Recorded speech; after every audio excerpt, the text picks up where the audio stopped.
আমার প্রিয় ছাত্রছাত্রীরা, আমার শ্রেণীর ছাত্রছাত্রীরা, আমার ক্লাস এটা সেটা বাই বামাই তোমাদেরকে স্বাগত।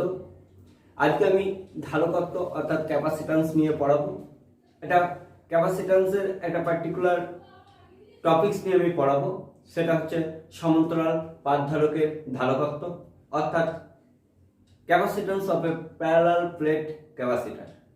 কিভাবে আমি এর ডেরিভেশনটা বের করব ধাপে ধাপে দেখো। তোমরা ক্লাসটা পুরোপুরি ফলো করলে আশা করি এই টপিকটা সম্পর্কে যাবতীয় সন্দেহ তোমাদের দূর হয়ে যাবে।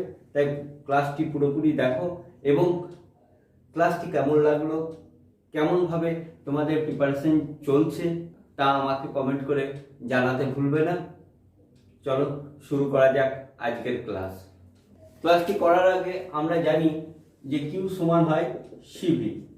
কিউ মানে হচ্ছে টোটাল আধান, সি মানে হচ্ছে ক্যাপাসিট্যান্স, ভি মানে হচ্ছে পোটেনশিয়াল ডিফারেন্স। তাহলে আমরা এখন সমান্তরাল পাতধারকের ধারকত্ব করব। প্রথমে জেনে নিই সমান্তরাল পাতধারক কাকে বলে। না, দুটো সদিশ একই রকম দেখতে দুটো সমান্তরাল ধাতব পাতকে কিছু দূরত্বে রেখে তার মধ্যবর্তী স্থানে বিভিন্ন ধরনের পরাবৈদ্যুতিক মাধ্যম রেখে যে সংস্থা তার গঠন করা হয় তাকেই বলবো সমান্তরাল পাতধারক। সেই সমান্তরাল পাতধারকের ধারকত্বটা আমি এখন নির্ণয় করব। তোমরা দেখতে পাচ্ছ এখানে এ আর বি দুটো পাতকে আমি রেখে দিয়েছি। এ পাতের মধ্যে প্লাস কিউ আধান দিয়েছি, বি পাতের মধ্যে হয়েছে মাইনাস কিউ আধান। দেখো প্রত্যেক পাতের ক্ষেত্রফল হয়েছে আলফা, পাত দুটির মধ্যবর্তী দূরত্ব ডি অর্থাৎ এদের মধ্যবর্তী দূরত্ব ডি। এ পাতের আধান প্লাস কিউ, বি পাতের আধান মাইনাস কিউ, অর্থাৎ তলমাত্রিক ঘনত্ব কত হবে? সিগমা সমান হবে কিউ বাই আলফা। আর এদের যে মধ্যবর্তী স্থান, সেই মধ্যবর্তী স্থানে যে পরাবৈদ্যুতিক মাধ্যমটা আমি রেখেছি সেটা জল হতে পারে, সেটা বায়ু হতে পারে, সেটা প্লাটিন হতে পারে, সেটা মোম হতে পারে, যে কোনো কিছু হতে পারে। আমি একটা আরবিটারি কনস্ট্যান্ট অর্থাৎ পরাবৈদ্যুতিক ধ্রুবক আমি ধরে নিয়েছি কে। এইবার আমি এই সমান্তরাল পাতধারকটার ধারকত্ব কত হবে সেটা নির্ণয় করব। দেখো এই সমান্তরাল পাতধারকের এই মধ্যবর্তী দূরত্বের তুলনায় এই যে পাতধারকের দৈর্ঘ্যটা অনেকটা বেশি, তাই এদের মধ্যবর্তী স্থানে যে ইলেকট্রিক ফিল্ডটা হবে সেটা কনস্ট্যান্ট হবে আমি ধরে নিতে পারি। এই পার্শ্ববর্তী এলাকাগুলো একটু অসমমানের হলেও সেগুলোকে আমি নেগলেক্ট করে এগিয়ে যেতে পারি। এরপরে কি করব? এ এবং বি এর মধ্যবর্তী যে কোনো একটা জায়গায় আমি একটা বিন্দু নিয়ে নিলাম বি। এই বি বিন্দুটার জন্য এ পাত এবং বি পাতটা অসীম দৈর্ঘ্যের মতো মনে হবে। এইবার এই বিন্দুটাতে এ পাতের জন্য তড়িৎ ক্ষেত্র হবে E1 সমান সিগমা বাই 2k এপসাইলন বা এপসাইলন 0 লিখতে পারি। যদি বায়ু মাধ্যম হয় বা শূন্য মাধ্যম হয় তাহলে পরে এপসাইলন 0 লিখতে পারি, অথবা এপসাইলন আমি লিখে দিতে পারি। কোন অভিমুখে হবে? না, অ্যালং এবি হবে। এইবার যদি এই বিন্দুটা বি পাতের সাপেক্ষে ভাবি তখন কি হবে? E2 সমান হবে সিগমা বাই 2k এপসাইলন, এর অভিমুখটাও হবে অ্যালং এবি।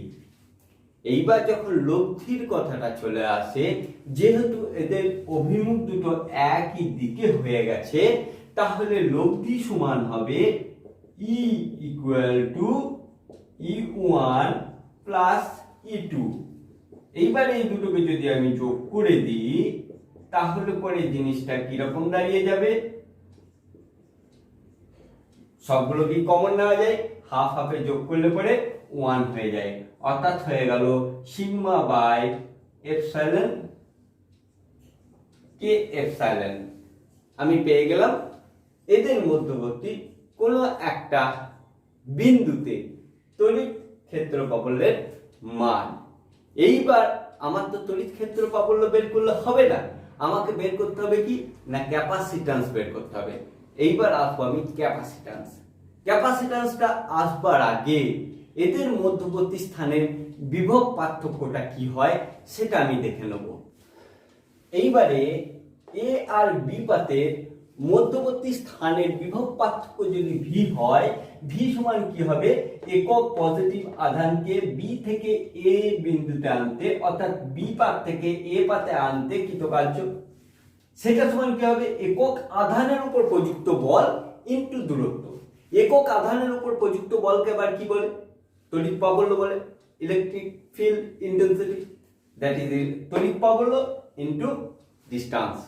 তাহলে এর জায়গায় আমি ভ্যালুটা বসাবো সিগমা বাই কে এপসাইলন, সেটাই আমি বসিয়ে দিয়েছি ইনটু টি। তাহলে এটা হয়ে গেছে কি, বেরিয়ে গেছে এই পাত দুটোর মধ্যবর্তী স্থানের তড়িৎ বিভব। এবার তড়িৎ বিভব তো করলে হবে না, আমাকে যেতে হবে ক্যাপাসিট্যান্স। তাহলে ক্যাপাসিট্যান্স সমান আমরা কি জানি, আমি আগে প্রথমে ক্লাস শুরু করবার আগে আমি দেখিয়েছিলাম যে কিউ সমান সিভি। তাহলে সি সমান হবে কিউ বাই ভি। কিউ মানে কি, কিউ মানে হচ্ছে তলমাত্রিক ঘনত্ব ইনটু এরিয়া, অর্থাৎ surface density of charge into area, that is Q. এখানে সারফেস এরিয়া হচ্ছে আলফা, তার সাথে আমি যদি সিগমাটা গুণ করে দিই তাহলে পরেই আমার টোটাল চার্জটা বেরিয়ে গেল। আর ভি এর জায়গায় এই মানটা আমি বসিয়ে দিলাম সিগমা ডি বাই এপসাইলন কে। এপসাইলন কেটা দেখো উপরে উঠে যাচ্ছে, সিগমা সিগমা কেটে যাচ্ছে, তাহলে সি সমান আমি পেয়ে যাচ্ছি alpha epsilon K by T. এইটা যেটা পেয়ে গেলাম, এটা পেয়ে গেলাম সমান্তরাল পাতধারকের ধারকত্ব। এইবার সমান্তরাল পাতধারকের ধারকত্ব কি কি জিনিসের উপর নির্ভর করে, তুমি এই যে সমীকরণটা দেখতে পাচ্ছ, এই সমীকরণটা থেকেই তুমি বলে দিতে পারবে কি কি বিষয়ের উপরে এই সমান্তরাল পাতধারকের ধারকত্বটা নির্ভর করে। দেখো প্রথমেই যদি তুমি ভাবো ডি, অর্থাৎ মধ্যবর্তী দূরত্ব। মধ্যবর্তী দূরত্বটা কোথায় আছে, নিচে আছে, অর্থাৎ নিচে আছে মানে কি হবে না, দূরত্ব যদি বাড়ে ক্যাপাসিট্যান্স কি হবে, কমবে। তারপরে দেখো কে, কে মানে হচ্ছে পরাবৈদ্যুতিক ধ্রুবক, ডাইইলেকট্রিক কনস্ট্যান্ট, অর্থাৎ তুমি কি ধরনের মাধ্যম এই মধ্যেখানে ব্যবহার করছো তার উপরে সমান্তরাল পাতধারকের ধারকত্বটা ডিপেন্ড করবে। নেক্সট আসি আলফা। আলফা মানে কি, এরিয়া অফ দ্য পাথ। যে পাথগুলো তুমি নিয়েছো, যে প্লেটগুলো তুমি নিয়েছো, সেই প্লেটের সারফেস এরিয়াটা কতটা বেশি হবে তার উপরে ডিপেন্ড করবে তোমার ক্যাপাসিট্যান্সটা কেমন হবে।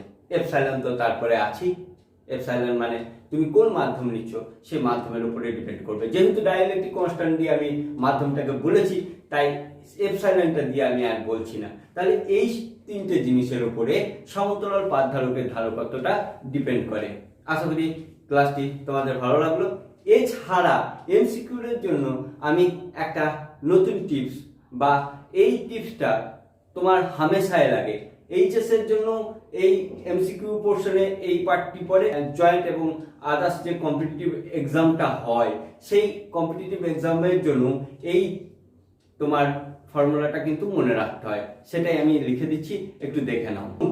এন সংখ্যক সমান্তরাল পাতধারক থাকে, সেক্ষেত্রে ধারকত্বের মানটা কত হবে না, সি সমান হবে, এইটুকু তো আমরা জানি, এর সাথে n-1টা গুণ করে দাও, তাহলে পরে এই জিনিসটা আমার হয়ে যাবে। আশা করি তোমাদের ক্লাসটি ভালো লাগলো। যদি ভালো লাগে আমার ক্লাসটি লাইক, কমেন্ট এবং শেয়ার করতে ভুলবে না। ভালো থাকবে, ভালো করে প্রিপারেশন নাও, নেক্সট ক্লাসে আবার দেখা হবে। শুভায়ু ভব।